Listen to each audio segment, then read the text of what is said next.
और उसी लम्हे शहनाज ने देखा कि उसने अपने दोनों हाथों को ऊपर उठाया और उसके नाखून बहुत बड़े बड़े थे। और जैसे ही उसने अपने दोनों हाथों को ऊपर किया, उसी लम्हे उसने अपने दोनों हाथ जोर से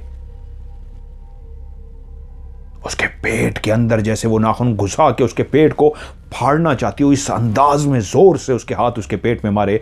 लेकिन वो एक मां थी, शहनाज को जैसे होश आ गया, अभी तक वो जो चीख नहीं मार पा रही थी, उसी वक्त उसके मुंह से एक जोरदार आवाज निकली, या अल्लाह मदद। और ये जुमला कैसे उसके मुंह से निकला, जो चीख नहीं मार पा रही थी, कैसे वो ये लफ्ज़ अदा कर पाई कि या अल्लाह मदद। उसके गले से बहुत मुश्किल से ये लफ्ज़ निकला, या अल्लाह मदद। लेकिन उसी वक्त तक उसके हाथ उसके पेट को टच हो चुके थे।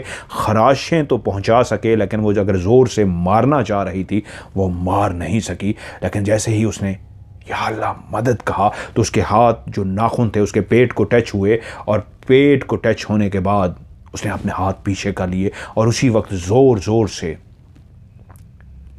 शहनाज ने पढ़ना शुरू कर दिया। और जैसे ही वो जोर जोर से पढ़ना शुरू हो गई तो उसी वक्त उसके शौहर की भी आंख खुल गई। और जैसे ही शौहर की आंख खुली, उसने एक झलक उस औरत की जो पास ही थी और गुस्से से अपनी आंखें लाल सुर्ख किए थी, उसकी आंखों वाली जगह से खून निकल रहा था, उसके होंठों से भी खून निकल रहा था, उसके कानों से भी खून निकलना शुरू हो गया था। और उसके हाथ गुस्से में इस अंदाज अभी तक हवा में थे जैसे उसके पेट को फाड़ देना चाहती हो। और शहनाज ऊंचा ऊंचा कुरान पढ़ रही थी। अकबर की देखते ही जैसे आंख खुली तो एकदम से वो भी डर गया और उठ के अपनी जगह से बैठा। तो उसी वक्त उस औरत ने एक चीख मारी और दौड़ती हुई बाहर भाग गई। कमरे का दरवाज़ा खुला हुआ था और वो बाहर भाग गई। और उसी लम्हे शहनाज ने चीखें मारनी शुरू कर दी। अब घर के अंदर सारे जाग चुके थे। एक चीखें थी रात के पहर जो शहनाज मार रही थी। अकबर भी डरा हुआ था शदीद। वो इतना डरा हुआ नहीं था जितनी शहनाज डरी हुई थी। वो पढ़ रहा था, पढ़ता रहा, यहाँ तक कि घर के बाकी लोग भी जमा हो गए, मुलाजिम तक जाग गए, चचा चची भी कमरे में पहुंच गए। और शहनाज की हालत बहुत ख़राब थी। और तभी अकबर ने कहा, चचा इसका वहम नहीं है, मैंने भी उसकी झलक देखी है, जिस तरह इसने नक्शा बताया था मैंने उसको देखा है। बहुत बड़े बड़े नाखून वाली उसकी आंखों से, उसके कानों से, उसके होंठों से खून बह रहा था। वो बहुत ही भयानक काली स्याह थी। उसकी गर्दन बहुत लंबी और एक तरफ ढलकी हुई थी जैसे टूटी हुई हो। टूटी हुई गर्दन वाली औरत जिंदा कैसे हो सकती है? वो कोई औरत नहीं थी, वो कोई डायन थी, वो कोई चुड़ैल थी। वो कौन थी मैं नहीं जानता, लेकिन वो हकीकत है, मैं उसको देख चुका हूं। वो शहनाज को संभाल रहा था। चची शहनाज के पास रुक गई और अकबर शहनाज को जब नॉर्मल कर चुका तो चचा बाहर गए। अकबर चलता हुआ चचा के पास गया और कहा, चचा आप चुप से हो जाते हैं जब भी इस तरह का वाकया होता है, आपके चेहरे पे शदीद खौफ आ जाता है, क्या बात है? मैं आपके मुंह से सुनना चाहता हूं।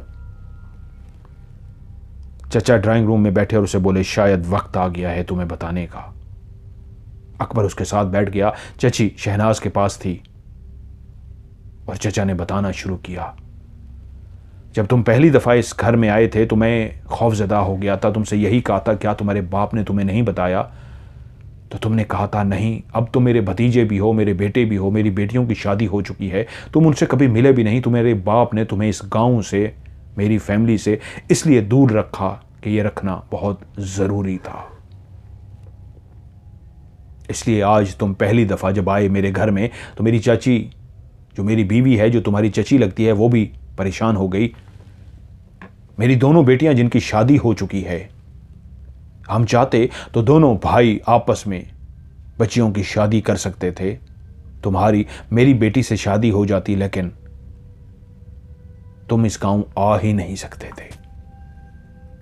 अकबर बोला, चचा मुझे पूरी बात बताइए, मैं परेशान हो रहा हूं, मेरी बीवी की हालत बहुत ख़राब है, हम वापस नहीं जा सकते, और जो मैंने मंजर देखा है मुझे बहुत डरा रहा है। मेरी बीवी को कुछ नुकसान ना पहुंच जाए, मैं उससे बहुत प्यार करता हूं। तो चचा बोले, तुम्हारा बाप गुलजमान इसी गांव में रहता था, तुम्हारी मां इसी गांव की ही रहने वाली थी, तुम इसलिए हसीनो जमील हो, तुम्हारी मां बहुत हसीनो जमील थी। दोनों मियां बीवी बहुत खुश थे। तुम्हारी माँ को अभी तक औलाद नहीं हुई थी, शादी को 2.5 साल हो गए थे। उसको बहुत औलाद की ख्वाहिश थी कि उन्हीं दिनों तुम्हारे बाप का एक लड़की के साथ चक्कर चल गया। वो गांव की एक हसीन और जमील लड़की थी और तुम्हारे वालिद से कहां आके टकराई कि उन दोनों के बीच में इस अंदाज का रिश्ता बन गया कि वो दोनों मिलना शुरू हो गए। तुम्हारा बाप इस तरह का था नहीं, वो रिवायात का पासदार था, लेकिन वो उस लड़की से छुप छुप के मिलता रहा। वो दोनों कितना अरसा मिलते रहे कोई भी नहीं जानता, लेकिन उसके बीच में ऐसा हुआ जो नहीं होना चाहिए था। एक दिन ऐसा हुआ कि वो लड़की तुम्हारे बाप से मिली और तुम्हारे बाप से बोली, गुलजमान, तुम्हें मुझसे शादी करनी होगी। गुलजमान चौंका और बोला, क्यों, ऐसा क्या हुआ है? तो वो बोली, मैं मां बनने वाली हूं। और तुम्हारा बाप जिस पहाड़ के पत्थर पे एक बैठा हुआ था, एकदम से खौफजदा होकर खड़ा हो गया। यह बात उसके लिए बहुत परेशानी की बात थी। एक ऐसी लड़की जो उसके निकाह में भी नहीं थी और वो उसके बच्चे की मां बनने वाली थी। गांव में ऐसी बातें बर्दाश्त नहीं होती। एकदम से उसने कहा, नहीं, तुम गलत कह रही हो, ऐसा मत कहो। उसने कहा, हां, ये हो चुका है और जब तक मुझे पता लगा है बहुत देर हो चुकी है। अब एक ही सिर्फ रास्ता बचा है कि तुम्हें मेरे साथ शादी करनी होगी। गुलजमान बोला, नहीं, तुम्हें इस बच्चे को ख़त्म करना होगा। मैं तुम्हें शहर ले जाऊंगा, जितने पैसे लगेंगे मैं लगाऊंगा, बच्चे को ख़त्म कराना होगा। उसने कहा, नहीं, अब बहुत देर हो चुकी है, ये बच्चा ख़त्म नहीं हो सकता। मैं तुम्हें ब्लैकमेल नहीं कर रही, मैं तुम्हें परेशान नहीं कर रही, लेकिन बहुत वक्त गुजर चुका है, अब ऐसा नहीं हो सकता। अब एक ही हल है, तुम्हें मुझसे शादी करनी होगी। और तुम्हारा बाप बेइंतहा खौफजदा हो गया और वो मोहब्बत वाले अंदाज में तुम्हारे बाप से उसने लिपटने की कोशिश की। तो तुम्हारे बाप ने परेशानी की हालत में, खौफजदा की हालत में उसको अपने आप से हटाने के लिए ज़ोर से पीछे किया, लेकिन वो नहीं जानता था, वो इतना परेशान था, उलझा हुआ था कि उसने इस अंदाज में उसको पीछे किया, वो असल में उसको धक्का दे बैठा और उसी वक्त वो ऐसी नीचे गिरी कि लुढ़कती हुई पत्थरों तक गिरती गई। और उसी वक्त उसको एक ऐसी चोट लग चुकी थी कि वो धाड़े मार मार के रो रही थी। अकबर खान, गुलजमान बहुत डर गया था और वो इतना खौफजदा हो गया, उसको कुछ ना समझ आया कि उसको वहां से उठाता, क्या करता। वो खौफजदा होकर भाग पड़ा, कहीं इसको कुछ हो तो नहीं गया। उसने पीछे से आवाज दी, गुलजमान, मेरी मदद करो। लेकिन गुलजमान दौड़ता गया। वो वहां बैठ के रोती रही। वो समझ चुकी थी कि ये मुझे कबूल नहीं करेगा। वो भी उससे शादी नहीं करना चाहती थी, लेकिन दोनों के जज्बात में जो कुछ हो गया था, वो मां बनने वाली थी और एक ही हल था कि अगर उसकी शादी हो जाती तो उसकी ज़िंदगी बच सकती थी, वरना उसकी ज़िंदगी भी खतरे में थी। वो वहीं रोती रही, कितनी देर अकेली रोती रही, किसी को कुछ नहीं पता कि उसके बाद वो उठी। उसने एक रस्सा उठाया, उस रस्से का फंदा बनाया, दरख्त से बांधा, अपने गले में डाला और उस फंदे से लटक गई। वो ऐसी फंदे से लटकी कि उसकी गर्दन टूट गई। वो मर चुकी थी। गुलजमान रात सारी सोया नहीं, उसने किसी को कुछ भी नहीं बताया। वो बहुत खौफजदा रहा और सुबह जब सारे गांव वाले उठे तो पता लगा गांव की फलां लड़की जो बहुत हसीन और जमीन थी, उसने गले में फंदा डालकर खुदकुशी कर ली। वो मर चुकी थी। गुलजमान ऐसा नहीं चाहता था, लेकिन ये सब कुछ हो गया था। अभी तक उसको कुछ भी समझ नहीं आई थी। वो बहुत खौफजदा था, लेकिन उसको मदद के लिए पुकारती थी। वहां उससे गलती हुई, उसको रुक के उसकी मदद करनी चाहिए थी, लेकिन वो ऐसे डर के भागा। उससे ज्यादती तो हुई थी, उसने उसको मां बना दिया था। अब उसको कबूल करने को तैयार नहीं था। वो भाग आया। जब उसको पता लगा वो मर चुकी है तो उसको बहुत दुख भी हुआ, लेकिन वो डर भी गया कि ये क्या हुआ है। उसने उसको नहीं मारा था, उसने उसको अपने से दूर हटाया था, लेकिन वो इतनी ज़ोर से धक्का दे बैठा था कि उसको चोट लग गई थी और उसके दिल पे चोट लगी थी, उसके दिमाग पे चोट लगी थी, ऐसा दुख पहुंचा था। एक तो जिस्मानी दुख होता है, एक अंदरूनी ऐसा दुख जो इंसान बर्दाश्त नहीं करता। वो कितनी ही देर रोती रही और उसके बाद उसने अपने आप को मार दिया था। गुलजमान कितना अरसा गुमसुम सा हो गया, चुप चुप सा हो गया, लेकिन उसने किसी को कुछ भी नहीं बताया। वक्त गुजरता रहा कि यहां तक कि तुम्हारी मां पेट से हो गई। गुलजमान बहुत खुश भी था, लेकिन अंदर ही अंदर डरा हुआ भी था कि उसने जिंदगी में एक बहुत बड़ा गुनाह किया है। एक रात दोनों मियां बीवी सोए हुए थे कि गुलजमान चीखें मार कर उठकर बैठ गया। वो बहुत ज्यादा चीखें मार रहा था, शायद ख्वाब में डर गया था। बीवी परेशान हो गई, मां बनने वाली थी, लेकिन अपने शोहर को काफी अरसे से गुमसुम सा देख रही थी, चुप चुप सा देख रही थी। बाप बनने पे जितनी उसको खुशी होनी चाहिए थी उतना वो खुश नहीं था। हां, वो डर गया था, बहुत खौफजदा हो गया था। और फिर वो दिन करीब आ पहुंचा जब तुम्हारी मां बच्चे को जन्म देने वाली थी, यानी तुम्हें जन्म। और उससे एक रात पहले तुम्हारा बाप रात को ऐसा जागा और ऐसे चीखें मारता रहा, ऐसे चीखें मारता रहा कि सारा घर जाग गया। वो बहुत खौफजदा था। अपने बिस्तर से उठ के वो ज़मीन के कोने में छुप के बैठा हुआ था और शदीद वो खौफजदा था और चीखें मारे जा रहा था। ऐसा लगता था इसके इर्द गिर्द कोई मौजूद है। जैसे उसकी चीखों की आवाज़ घर के अंदर गूंजी, घर वाले झाग के भागते हुए उसके पास पहुंचे तो वो डरा हुआ था। उसने अपना सर घुटनों में छुपाया हुआ था और बाप ने जाके उसको जब हिलाया तो वो और चीखें मारना शुरू हो गया। इतना डरा हुआ था,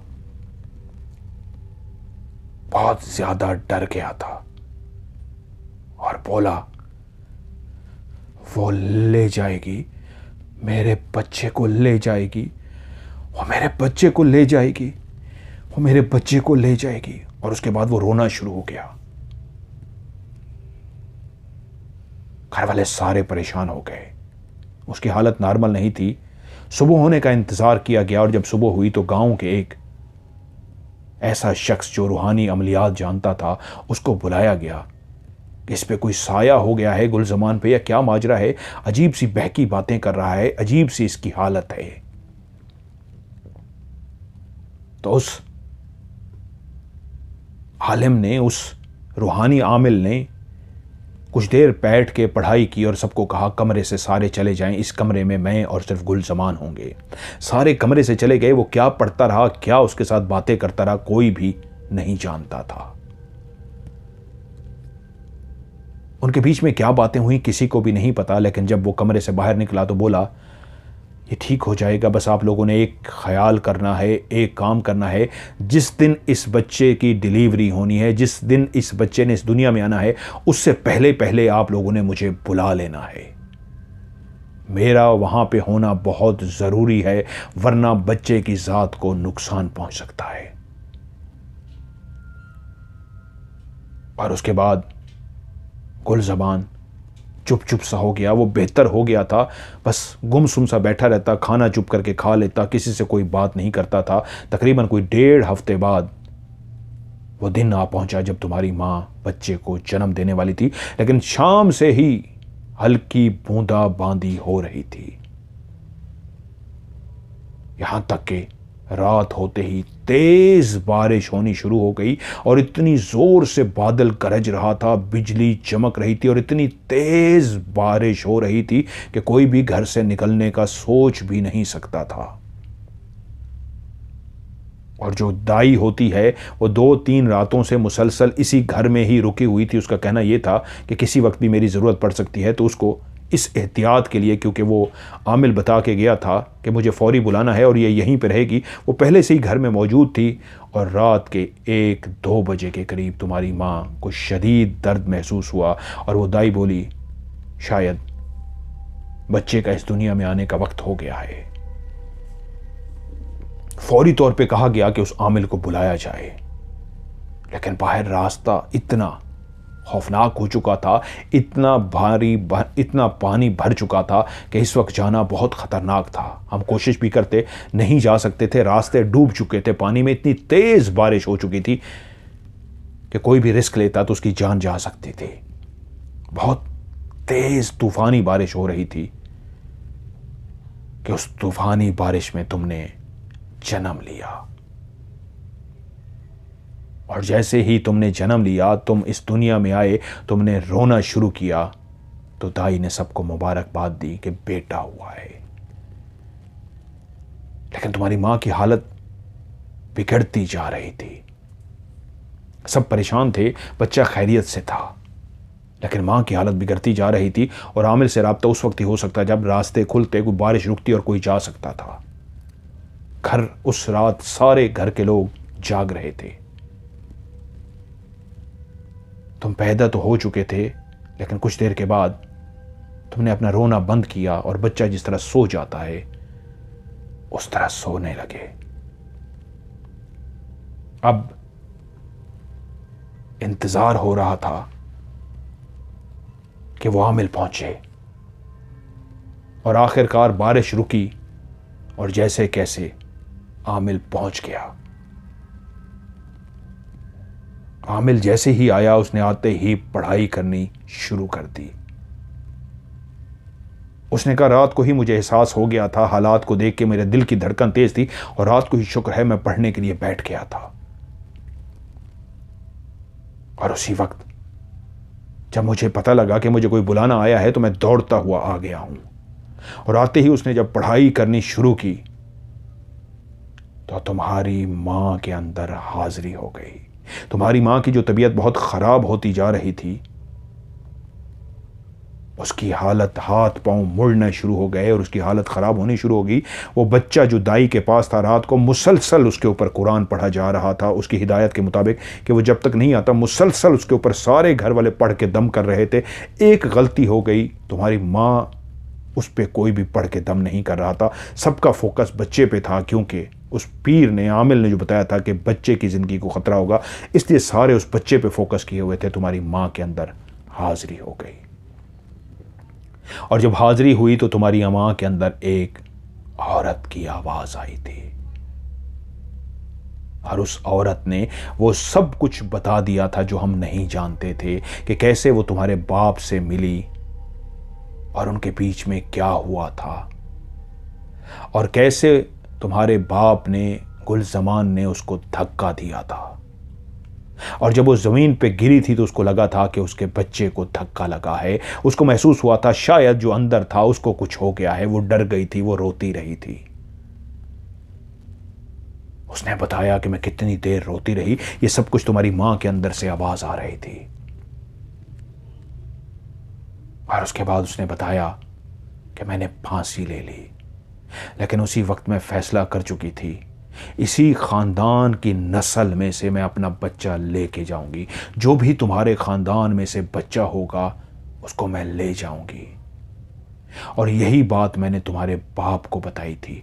वो जो तुम्हारा बाप डरा था, गुलजमान, वो जो नीचे छुप के बैठा हुआ था, उसने अपना सर घुटनों में दिया हुआ था, और हम जब पहुंचे थे वो चीखें मार रहा था। और आमिल ने कमरा बंद करके जब उसको पूछा था तो असल में तुम्हारे बाप के अंदर हाजिरी हुई थी, और ये सारी बातें उसने आमिल को बता दी थी।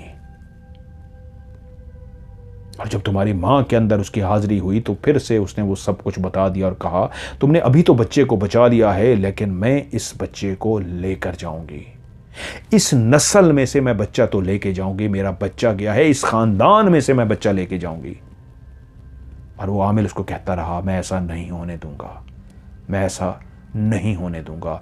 वो मुसलसल पढ़ता रहा, यहां तक कि बच्चे को भी दम किया हुआ थोड़ा सा पानी, एक कतरे जिस तरह कहे जाते हैं, उसके मुंह में डाले गए, और तुम्हारी मां के ऊपर मुसलसल पढ़ता रहा, यहां तक कि तुम्हारी मां बेहोश हो गई। बच्चा खैरियत से था। उस आमिल ने बच्चे को बचा लिया था। सब बहुत खुश थे। आमिल बोला, ये थोड़ी देर तक होश में आ जाएंगी। बच्चे को वो बाहर लेके आए। अब बाहर रोशनी हो चुकी थी, एक दिन का उजाला हो गया था, एक खौफ की फजा खत्म हो गई थी। वो जो हाजिर होके आई थी उसको पीर ने भेज दिया था, लेकिन कोई भी नहीं जाता था। वो जाते जाते तुम्हारी माँ की जान ले गई थी। सब यही समझ रहे थे कि अंदर वो बेहोश हैं, थोड़ी देर तक होश में आ जाएगी, और थोड़ी देर के बाद जब आमिल ने कहा जाएं उनको अब होश में लाएं, अब वो होश में आ चुकी होगी। और जब वो अंदर पहुंचे तो तुम्हारी माँ इस दुनिया से जा चुकी थी। और पीर थोड़ा सा घबरा गया, और उसने जब फिर से पढ़ाई की तो उसने कहा गलती हो गई, बहुत बड़ी गलती हो गई। वो उस वक्त गई नहीं थी, वहां पे मौजूद थी। और जैसे ही हम लोग बाहर आए तो उसने बच्चे की मां की जान ले ली, लेकिन उसका बदला अभी भी पूरा नहीं हुआ है। उसने तुम्हारी मां को तो मार डाला था, लेकिन उसका बदला पूरा नहीं हुआ था। वो पीर बोला जितनी जल्दी हो सके इस बच्चे को और गुलजमान को इस गांव से निकाल दो, और कभी भी इस गांव में वापस नहीं आएंगे। अगर ये बच्चा इस गांव में वापस आया तो इस बच्चे से वो बदला ले सकती है, इसकी नस्ल से भी ले सकती है। और उसी वक्त गाड़ी में फौरी तौर पे तुम्हारे बाप को और तुम्हें यहां से रवाना कर दिया गया। वो बाकायदा पीर उस एरिया तक छोड़ने के लिए गया जहां पे उसने कहा अब इसके बाद खतरा नहीं है, और उसके बाद मैं भी तुम्हारे साथ था। उसको लेके हम शहर तक आ गए, तुम्हें यहां पे पूरा एहतमाम करके, सारा कुछ करके, जो हमारे मिलने वाले दोस्त वगैरह थे उनसे सारा कुछ बंदोबस्त करके, तुम्हारा वहाँ पे करके हम लोग कुछ अर्सा वहीं रहे, और उसके बाद हम वापस आ गए इस शर्त पे कि कभी भी तुम या तुम्हारा बाप वहाँ नहीं आओगे। और ऐसा ही हुआ, मैं आता रहा, कभी भी तुम्हारा बाप गाँव नहीं आया। तुम्हारी माँ की जान उसी ने ली थी, और हम सब जानते थे वही गर्दन जो उसकी लंबी हो गई थी और एक तरफ ढलक गई थी, टूट गई थी। और जब तुम्हारी बीवी, जब तुम यहाँ पे आए तो हम डर गए थे, हम समझ गए थे तुम्हारे बाप ने तुम्हें नहीं बताया था, वरना तुम कभी ना आते। और जब तुम्हारी बीवी ने देखना शुरू किया तो हम चुप थे कि शायद इस बात को 25, 26, 27 साल हो चुके हैं, अब बात भूल गई हो, पता नहीं वो कह के तो गई थी, पीर ने भी कहा था पता नहीं आती है नहीं आती। हम भी रिलैक्स हो गए, डरे भी थे। लेकिन जब तुम्हारी बीवी ने देखना शुरू किया और देखती गई, जब वो गांव की इस औरत को भी देखा, हम उस वक्त भी परेशान हो गए थे। लेकिन जब उसके पेट के ऊपर तुमने भी देख लिया, उसने भी देख लिया, तो अब हम शदीद डर गए हैं। तुम वापस भी नहीं जा सकते, रास्ता बंद हो गया है। और हम खौफजदा ये हैं कि वो अब तुम्हारे बच्चे को ना ले जाए। इसलिए अब जितना हो सकता है तुम अपनी बीवी पे पढ़ाई करो। मेरी बीवी अंदर इसलिए है कि वो तुम्हारी बीवी पे बैठी पढ़ाई कर रही है, तुम्हारी चाची पढ़ाई ही कर रही है तुम्हारी बीवी पे। अब हमें हर वक्त एहतियात करनी होगी। अब तुम बाहर नहीं निकलोगे, अपनी बीवी के पास ही रहोगे, किसी वक्त भी उसकी डिलीवरी हो सकती है। दाई को हम यहाँ पे ही बुला लेते हैं, और उस आमिल जो वो बहुत बूढ़ा हो चुका है, आंखों से नाबीना हो चुका है, उसको भी बुलाना होगा। उस आमिल को जब सारी बात बताई गई अगले दिन, तो वो परेशान हो गया। उसने कहा नहीं, ये तुम लोगों ने बहुत गलत कर लिया। अगर वो वापस आई है तो वो फिर बदला लेके रहेगी। उस वक्त तक भी मेरा जितना इल्म था मैंने पूरा जोर लगा लिया था। अब तो मैं बूढ़ा भी हो गया हूँ, अंधा भी हो गया हूँ, शायद इतना मेरे पास इल्म भी नहीं रहा। मैं फिर भी कोशिश करूँगा मैं बच्चे को और औरत को बचा लूँ, लेकिन बहुत गलत किया वापस आके। लेकिन अब हो चुका था, हल कोई भी नहीं था। तो उससे फरमाइश की गई कि आप इधर ही रहें, ये ना हो पहले भी हम बुलाने में लेट कर गए, आप नहीं आ सके, आप भी इसी घर में रिहाइश रखें, किसी वक्त भी डिलीवरी हो सकती है। अब अकबर परेशान था, सारी कहानी को सुन चुका था। शहनाज को वो बताने को तैयार नहीं था कि वो खौफजदा हो जाएगी, पहले ही वो मां बनने वाली है, उसके साथ कोई मसला ना हो जाए। और फिर वो रात आ गई। अब उस कमरे के अंदर दाई थी, अकबर की चाची थी और शहनाज थी। बाकी सारे घर के बाहर मौजूद थे। वो पीर भी घर के बाहर मौजूद था। अब वो बहुत बूढ़ा और आंखों से नाबीना था। वो सारे डरे हुए थे। फिर से उस घर में वही मंजर होने जा रहा था, यहां तक कि दाई ने आके खबर दी, मां और बेटा दोनों खैरियत से हैं। पीर बहुत खुश हुआ। वो मुसलसल बाहर बैठा पढ़ रहा था, लेकिन वो बोला मैं अभी भी डरा हुआ हूं। वो दोनों खैरियत से हैं, लेकिन अभी सब कुछ खत्म नहीं हुआ। मेरा इल्म कहता है वो यहीं कहीं मौजूद है, वो यहीं कहीं मौजूद है। वो सारे अंदर ही थे कि एकदम आधा घंटा ही गुजरा था, उस बच्चे की रोने की आवाज़ भी आ रही थी, सबको मुबारकबाद दे दी गई, लेकिन उस घर के अंदर एक तनाव का, एक खौफ का माहौल अभी भी सवार था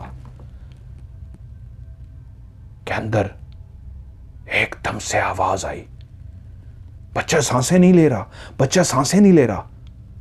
सारे भागते हुए अंदर गए। बच्चे की सांसें बंद हो रही थी। बच्चा बिल्कुल नॉर्मल था, सेहतयाब था, सब ठीक था, लेकिन आखिरी लम्हे में वो अपनी सांसें नहीं ले पा रहा था, वो नीला पड़ता जा रहा था। क्या उसी वक्त पीर बोला वो यहीं पे मौजूद है, वो बच्चे का गला दबा रही है, वो बच्चे को मार रही है, मैं उसको महसूस कर पा रहा हूं। बच्चे को अगर नुकसान हो रहा है वो यहीं पे नुकसान पहुंचा रही है, वो यहीं कमरे में मौजूद है। एक कमरे में खौफ की फजा फैल गई। बच्चे के साथ सांसें बंद होने का अमल जारी था और पीर मुसलसल पढ़ रहा था कि एकदम से शहनाज के मुंह से एक जोरदार कहका सुनाई दिया और सारे जो बच्चों की तरफ मुतवज्जो थे, जो बच्चे के अंदर सांस नहीं आ रही थी, शहनाज ने ऐसा जोरदार कहका लगाया कि उसके बाद वो हंसती ही गई, हंसती ही गई, हंसती ही गई। अभी तो उसको होश ही नहीं था, अभी कुछ देर पहले ही तो वो माँ बनी थी, लेकिन ऐसे उसको होश आ गया जैसे वो बिल्कुल नॉर्मल हो, और कहके लगाती जा रही थी और कहके लगाती लगाती बोली, मैं दोनों को लेके जाऊंगी, मैं बच्चे को भी लेके जा रही हूं और इसकी मां को भी लेके जाऊंगी। उसी वक्त अकबर एकदम से आगे बढ़ा और शहनाज के करीब जाके उसको कंधे से पकड़ के झंझोड़ने की कोशिश की और शहनाज ने हल्का सा हाथ टच किया। अकबर उड़ता हुआ दूर जाके गिरा। वो समझ गया शहनाज के अंदर कोई और है जिसके अंदर इतना ताकत आ चुकी है कि उसने उसको दूर फेंका है। अकबर फिर आगे बढ़ा और उसे बोला, तुम जो भी हो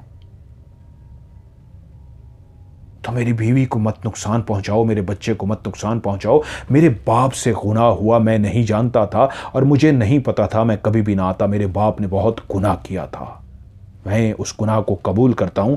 मेरे बाप को ऐसा नहीं करना चाहिए था। ये किसी की भी बेटी के साथ ऐसा हो तो वो गुनाह है, गुनाह कबीरा है, वो गलत है। हाँ, मेरे बाप को उसकी सज़ा मिलनी चाहिए थी, लेकिन आप उसकी सज़ा इस बेचारी को क्यों दे रही हैं? इसने तो ज़िंदगी में कभी किसी के साथ बुरा नहीं किया, मैंने ज़िंदगी में कभी किसी के साथ बुरा नहीं किया। मैं आगे आपके हाथ जोड़ता हूं, मेरी बीवी और मेरे बच्चे को छोड़ दीजिए। तो शहनाज, जिसके हाथ पांव मुड़ चुके थे, जिसकी आंखें सफेद हो गई थी, जो कहके लगाती जा रही थी, वो फिर से बोली, ठीक है, इसका तो कोई कसूर नहीं, लेकिन बच्चा तो मैंने लेके जाना है। मैं इसको छोड़ देती हूं, बच्चा मैं ले जाती हूं। तो अकबर फिर से गिड़गिड़ाने लगा कि मेरे बच्चे को भी छोड़ दो, इस मासूम का क्या कसूर है, इसने क्या किया है, खुदारा मेरे बच्चे को छोड़ दो। और उसी वक्त वो हाफिज कुरान जो पीर साहब थे वो मुसलसल पढ़ रहे थे। कमरे के अंदर एक खौफ की फजा थी कि अकबर फिर से बोला, मैं हाथ जोड़ता हूं, आप जो सज़ा देना चाहती हैं मुझे सज़ा दे दें, मैं सज़ा भुगतने को तैयार हूं। गुनाह मेरे बाप का था, उसकी सज़ा आप मुझे दें, मेरी बीबी या मेरे बेटे को ना दें। मैं आपके आगे हाथ जोड़ता हूं। और उसी वक्त वो अंधा पीर जो मुसलसल पढ़ रहा था अपनी जगह से खड़ा हुआ। उसके हाथ में एक पानी था और उसने पूछा, कहाँ है ये पानी, उस पर डालो। और फौरन पानी लेके जैसे ही शहनाज पे पानी डाला गया तो शहनाज ने चीखें मारनी शुरू कर दी। और जैसे ही शहनाज की चीखें निकल रही थीं, सारे कमरे के अंदर शहनाज की इतनी ज़ोरदार चीखें गूंज रही थीं कि पूरा कमरा चीखों से लरज रहा था। वो चीखें उस शहनाज की नहीं, उस मरी हुई लड़की की थी जो जोर जोर से चीख रही थी। उस पानी ने उसको इतनी तकलीफ दे रही थी कि वो चीखती रही, यहाँ तक कि शहनाज चीखते चीखते चीखते ढह सी गई। सबकी तवज्जो शहनाज की तरफ थी। सब भूल गए थे कि वो रोता हुआ बच्चा जिसकी सांसें बंद हो रही थीं, जब शहनाज के अंदर हाजिरी हुई थी तो वो रुक सा गया था, जैसे सांसें ले रहा था, जिंदगी की तरफ लौट आया था। लेकिन जैसे ही शहनाज बेहोश होकर नीचे गिरी तो देखा बच्चे की सांसें जा चुकी हैं, बच्चा मर चुका था। वो पूरे घर वाले मिलके बच्चे को हिलाते रहे, उसको पंप करते रहे। अकबर खान उसके दिल को, धड़कन को चलाने की कोशिश कर रहा था, लेकिन हर कोशिश बेसूद गई। वो नन्हा फूल मुरझा चुका था, इस दुनिया से जा चुका था। और वह पीर बोला, क्या हुआ? क्योंकि अकबर खान रो रहा था, बीवी बेहोश थी। उसने कहा, मेरा फूल सा बेटा चला गया। तो वह पीर बोला, मैंने कहा ना, ये इतनी बड़ी गलती हो गई कि यहाँ पे आना ही नहीं चाहिए था। बहुत गलती कर दी। अब मेरे इल्म में भी इतनी ताकत नहीं रही, मैं बूढ़ा हो गया हूँ, मैं कब से ये सब कुछ छोड़ चुका हूँ। अपनी बीवी को देखो, पानी उस पर डाल दिया था। उनने कहा, बीवी को संभालो। जब अकबर खान बीवी के पास गया, देखा तो वो जिंदा थी, उसके सांसें चल रही थी। तो वो पीर बोला, किसी एक को वो नहीं, वो दोनों को लेके जाने के लिए आई थी। वो बच्चे को भी लेके जाती और तुम्हारी बीवी को भी लेके जाती, लेकिन अगर बच्चा चला गया और बीवी सांसें ले रही है तो फिर तुम्हारी बीवी बच गई है, वो बच्चे को ले गई है। मैं बच्चे को नहीं बचा सका। मैं पहले ही मेरे दिल को धड़का लगा हुआ था कि दोनों को ना साथ लेके जाए। मैं इतना जानता था, मैं भी कमज़ोर हो चुका हूँ, मेरा इल्म भी अब उतना ताकतवर नहीं रहा। किसी एक को तो लेके जाएगी। तो मैं इसलिए चाहता था दोनों में से किसी एक को बचा लूँ, तो शायद तुम्हारी बीवी बच गई। वो रात वहाँ की एक खौफनाक रात थी। जब सुबह हुई तो वो बोला, अभी रास्ते बंद हैं, इस बच्चे को तो मिट्टी के हवाले कर देंगे, लेकिन मुझे इसी घर में रहना होगा। जब तक रास्ते नहीं खोलते मुझे तुम्हारी बीवी की हिफाजत करनी होगी, क्योंकि वो बीवी को भी दोबारा नुकसान पहुंचा सकती है। अकबर उसके बाद अपनी बीवी का बहुत ख्याल रखता रहा। वो होश में आ गई थी, लेकिन जब उसको पता लगा उसका बच्चा मर चुका है तो वो फिर से बेहोश हो जाती। उसकी हालत पागलों की सी हो जाती। पूरे घर वाले रोते उसका ख्याल रखते, रोते उसका ख्याल रखते। अकबर पूरी कोशिश कर रहा था बीवी को नॉर्मल कर सके। वो नहीं चाहता था कि कोई ऐसी हिस्ट्रियाई कैफियत हो जाए, इसको कुछ हो जाए। वो बहुत डर गया था। कितने दिन लगे उसको अपनी बीवी को नॉर्मल करने में, और आखिरकार वो बीवी को गम भुलवाने में कोशिश करते करते उसको जैसे सुकून सा आ गया और पता लगा रास्ते भी खुल गए हैं। और तब वो पीर दोबारा से उनको छोड़ने के लिए एक हद तक गया। पहले तो शहर तक गया था, लेकिन एक हद तक गया और उसने कहा, बेटा दोबारा कभी वापस ना आना। एक बात हमेशा याद रखना, फिर से तुम आए तो तुम्हारी नस्ल को फिर से वो बदला लेगी, अब ना आना। और उसके बाद वो दोनों मियाँ बीवी, अकबर खान और उसकी बीवी शहनाज, वहाँ से वापस चले गए। और उसके बाद उनके यहाँ दोबारा औलाद हुई। एक बेटा हुआ, एक बेटी हुई, फिर उसके बाद तीसरी एक बेटी हुई। अब वो बच्चे भी जवान हो चुके हैं। बेटा शादीशुदा है, दोनों बेटियों की भी शादी हो चुकी है। लेकिन अकबर खान दोबारा अपनी बीवी को लेकर कभी भी उस गांव में वापस नहीं गया। और उनको पता लगा कि वो जो एक बूढ़ी औरत को देख के पहली दफ़ा वो चौंकी थी, जो बुर्का पहन के आई थी और बाद में वो बेहोश हो गई थी, और जब उसको होश में लाया गया था तो सामने एक बूढ़ी खड़ी थी। वो बूढ़ी रास्ते बंद होने से ही पहले मर गई थी, उनको बाद में पता लगा। तो उस बूढ़ी का रूप धार के वो उनके घर के अंदर आई थी। वो हैरान थे इस बात पे। तो बूढ़ी को मरे हुए वो बता रहे थे, जब रास्ते बंद हुए थे उससे 1 महीने पहले ही वो बूढ़ी मर गई थी, जबकि वो उनके घर में उस बूढ़ी का रूप धार के आई थी। उसके बाद अकबर खान कहते हैं, हम में से कोई भी उस गांव में नहीं गया। इस कहानी के बारे में मेरे बच्चे भी नहीं जानते। लेकिन एक वक्त आया कि वो बहुत जिद करने लगे कि हमें जाना है। तो फिर मैंने उनको कहा कि मैं फिर वो राज आज तुम्हें बता देता हूं, तुम कहीं गलती ना करो, क्योंकि उस राज को मेरे बाप ने मुझे नहीं बताया था और मैंने गलती कर ली, तो तुम लोग गलती मत करना। और वो राज मैंने उनको बता दिया।